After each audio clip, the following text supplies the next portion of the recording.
Good morning, everyone, and welcome to the PivotBoss pre-market video for Monday, March 31st, 2025. I am Frank Ochoa, aka PivotBoss. Happy Monday, everyone.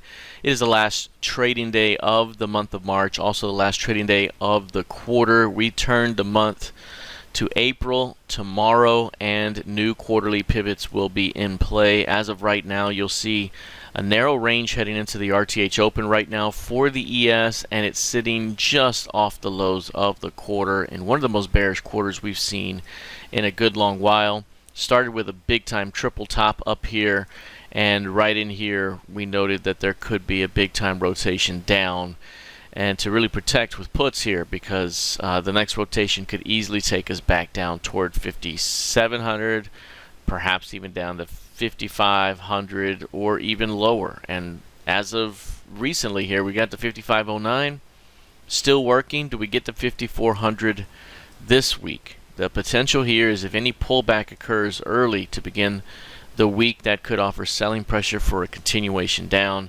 into that 5,400 level. As of right now, a narrow range developing in a box style fashion below the previous week's low. Previous week's low is going to be very important there.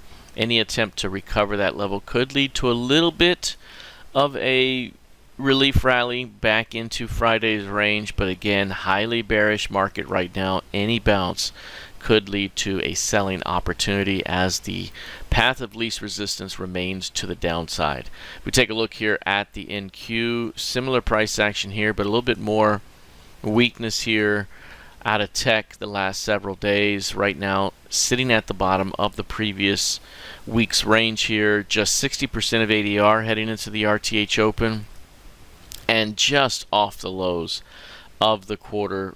This is the current quarter's lows here, 139.25. Today the low 118.5. So we did put in a new low here for the quarter today, and we're sitting right at the lows. This is going to bring up some very interesting potential start to next quarter, something we'll talk about in the monthly outlook later this week. Be looking out for that, likely Wednesday. But any rejection here to begin the quarter could open up a little bit of a pullback into the previous quarter's midpoint. Any bounce there could still be sold as this thing continues to likely work its way down as of right now, especially as tariffs, the word tariffs, continue to dominate the headlines. If we take a look here at crude oil, up right now just over 0.5%, trading 69.76 at the moment. We've noted how this one continues to buck the trend to the upside, especially after bouncing off support. Right now we're on the quarterly pivots, but if I make this here our yearly PivotBoss pivots, then you'll see how precise the reversal was here off the previous year's low. And ever since it really pushed to that midpoint here of that rejection day, ever since then it's been trending quietly higher. It's rotating higher off of the 8-period pivot-based EMA, that yellow line right there. And I mentioned here, if we can get a pullback and a failed new low, that could slingshot things to the upside into 72, 73, and then likely into that 78 to 80 zone up above.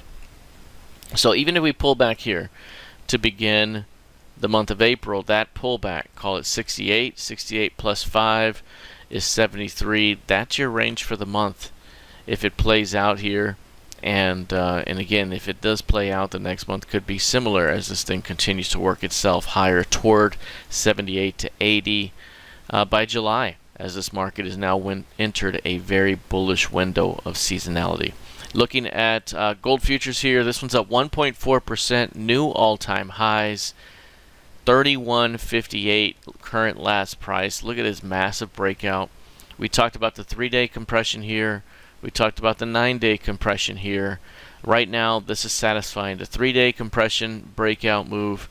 And of course, there's still another week to 6 days of potential expansion that can happen based off of the 9-day compression breakout. So very, very bullish. This thing is well through the 30.80 level. That's a 200-point market structure level. The next one up, 32.80. 32.80 the next one up, and we're already working our way there. So again, any pullback could still be a buying opportunity until proven otherwise in gold, especially as the gold market hits new highs with tariff concerns worldwide here. Looking at the YM, right now the YM trading down about 2/3% at the moment.